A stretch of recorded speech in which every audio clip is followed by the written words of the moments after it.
Hey everybody, let's talk about why pain happens in the gym. This is a load versus capacity lecture talk, and let's talk about definitions. So, load, the work you ask your body to do. It is, it's everything. It's eating, it's driving, it's going to work, it's working out.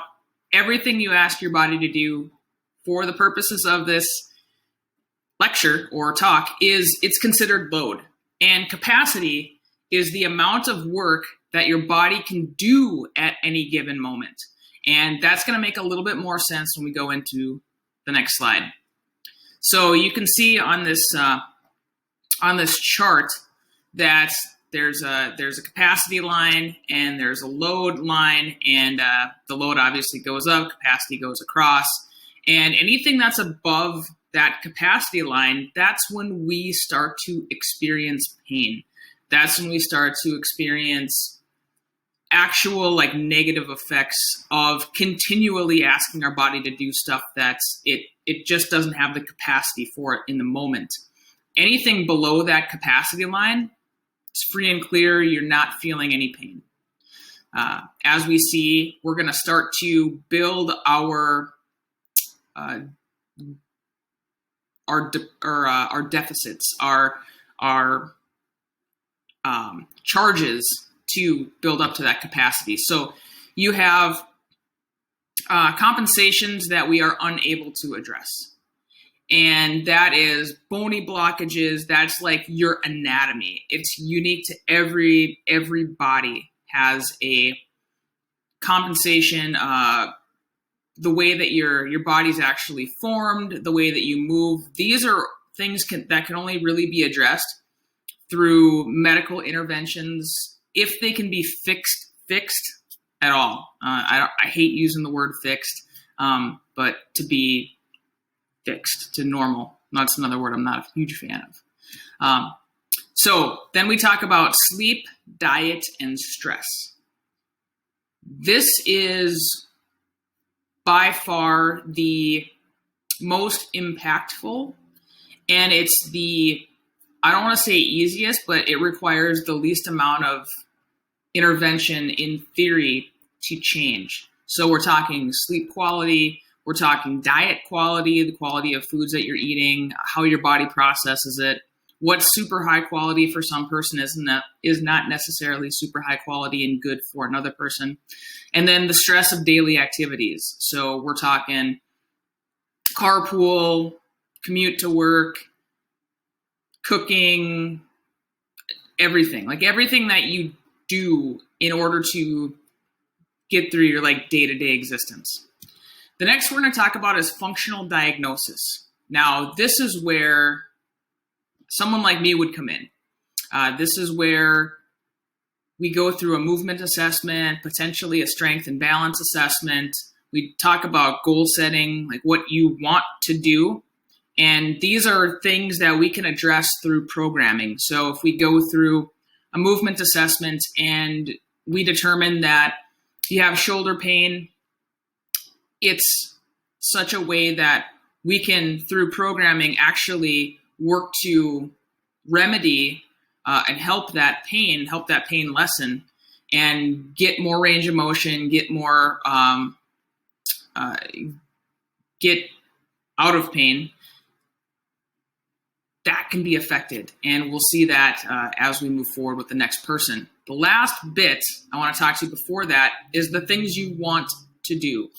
So take, for example, if you start running, if you go to the gym at all, really, if you lift weights, if you go hiking, playing with your kids, a lot of times playing softball, playing golf, all of those things, that always goes on the top.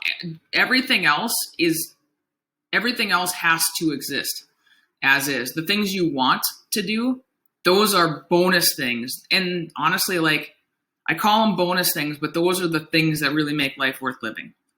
So as you can see, with a huge charge from sleep, diet, and stress, and a huge charge with the functional diagnosis, a lot of little aches and pains and compensations that we don't know about and we're not addressing, there's not a lot of room to do the things you want to do.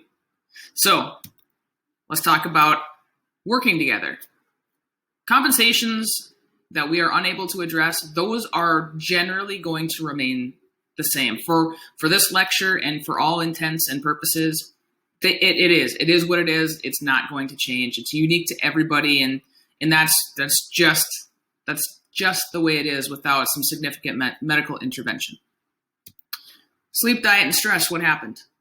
It's obviously lower. So getting 7 to 9 hours of sleep a night, eating real food, not too much, mostly plants,